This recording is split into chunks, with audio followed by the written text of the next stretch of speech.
Salam alaikum wa rahmatullah et bienvenue dans cette nouvelle vidéo consacrée à la correction de l'exercice numéro 3 du chapitre numéro 6, fonction exponentielle. Le contenu de l'exercice. La première question. Montrez que la limite de x exponentielle x quand x tend vers moins l'infini égale à 0 et que la limite de exponentielle x sur x quand x tend vers plus l'infini égale à plus l'infini. Posez t égale exponentielle x. La deuxième question, soit n un entier naturel non nul, montrez que la limite du exponentielle x sur x à la puissance n, lorsque x tend vers plus l'infini, égale à plus l'infini. Posez n fois t égale à x. La troisième question, on déduire que la limite de x à la puissance n fois exponentielle x, lorsque x tend vers moins l'infini, égale à 0. Tu pourras poser t égale à moins x. La dernière question, montrer que la limite de exponentielle x moins 1 tout divisé par x lorsque x tend vers 0 égale à 1. Tu pourras poser t égale exponentielle x. La première question, montrons que la limite de x exponentielle x quand x tend vers moins l'infini égale à 0 et que la limite de exponentielle x sur x quand x tend vers plus l'infini égale à plus l'infini. Pour cela, on pose t égale à exponentielle x. Cela signifie que x égale ln de t.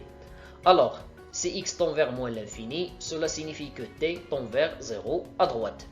Par suite, la limite de x exponentielle x quand x tend vers moins l'infini, c'est la limite de t, ln de t quand t tend vers 0 à droite.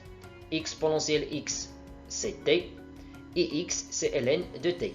Cette limite, c'est une limite usuelle qu'on a déjà vue dans le chapitre fonction logarithme égale à 0. Cette limite égale à 0. D'autre part, si x tend vers plus l'infini, alors t tend vers plus l'infini. Et par suite, la limite de exponentielle x sur x quand x tend vers plus l'infini, c'est la limite de t sur ln de t quand t tend vers plus l'infini. T sur ln de t, c'est l'inverse de ln de t sur t. Comme la limite de ln t sur t quand t tend vers plus l'infini égale à 0, c'est une limite usuelle qu'on a déjà vue dans le chapitre intitulé fonction logarithme. De plus, cette limite égale à 0 plus, car ln t et t, les deux sont positifs strictement au voisinage de plus l'infini. Alors par inverse, on obtient la limite de 1 sur ln t divisé par t quand t tend vers plus l'infini égale à plus l'infini. Il s'ensuit que la limite du exponentielle x sur x quand x tend vers plus l'infini égale à plus l'infini. La deuxième question, montrons que la limite du exponentielle x sur x à la puissance n quand x tend vers plus l'infini égale à plus l'infini, avec n un entier naturel non nul. Pour cela, on pose n fois t égale à x. Alors, t égale à x divisé par n. Si x tend vers plus l'infini, donc t tend vers plus l'infini. Par suite, la limite de exponentielle x divisé par x à la puissance n quand x tend vers plus l'infini égale la limite de exponentielle n fois t, x, divisé par n fois t, x, tout à la puissance n quand t tend vers plus l'infini. Exponentielle n fois t, c'est exponentielle t à la puissance n. N fois t tout à la puissance n, c'est n à la puissance n fois t à la puissance n. Alors on trouve la limite de 1 sur n à la puissance n, exponentielle t sur t tout à la puissance n, quand t tend vers plus l'infini. Cette dernière limite égale à plus l'infini, car la limite de exponentielle t sur t quand t tend vers plus l'infini égale à plus l'infini, cela d'après la question précédente. Ce qui implique que la limite d'exponentielle t sur t tout à la puissance n quand t tend vers plus l'infini égale à plus l'infini. Après, je vais multiplier par le nombre réel strictement positif 1 sur n à la puissance n, la limite ne change pas. Donc j'obtiens la limite de 1 sur n à la puissance n, exponentielle t sur t tout à la puissance n quand t tend vers plus l'infini égale à plus l'infini. La troisième question, déduisons que la limite de x à la puissance n fois exponentielle x quand x tend vers, dans ce cas, moins l'infini. Cette limite égale à 0. Alors pour cela, on pose t égale à moins x. Donc si x tend vers moins l'infini, cela signifie que t tend vers plus l'infini.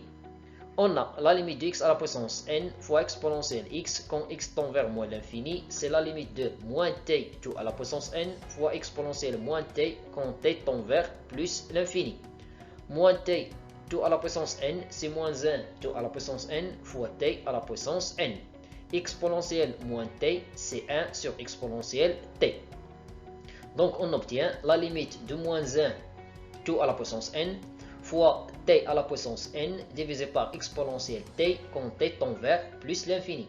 C'est-à-dire la limite de moins 1 tout à la puissance n fois 1 sur exponentielle t divisé par t à la puissance n quand t tend vers plus l'infini. L'inverse de t à la puissance n sur exponentielle t, c'est 1 sur exponentielle t divisé par t à la puissance n.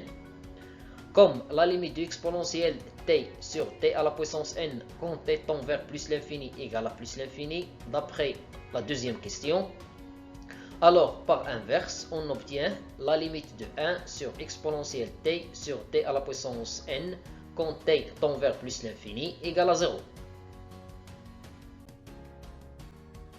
Par suite, la limite de moins 1 tout à la puissance n fois 1 sur exponentielle t divisé par t à la puissance n lorsque t tend vers plus l'infini égale à 0. 0 fois un nombre réel nous donne 0. Par conséquent, la limite de x à la puissance n fois exponentielle x quand x tend vers moins l'infini égale à 0. La dernière question, montrant que la limite de exponentielle x moins 1 tout divisé par x lorsque x tend vers 0 égale à 1. Pour cela, on pose t égale exponentielle x. Alors, x égale ln de t. Si x tend vers 0, cela signifie que t tend vers 1.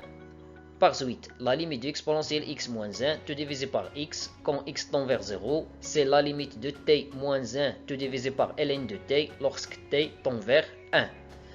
Cette limite égale à la limite de 1 divisé par ln de t divisé par t moins 1 quand t tend vers 1.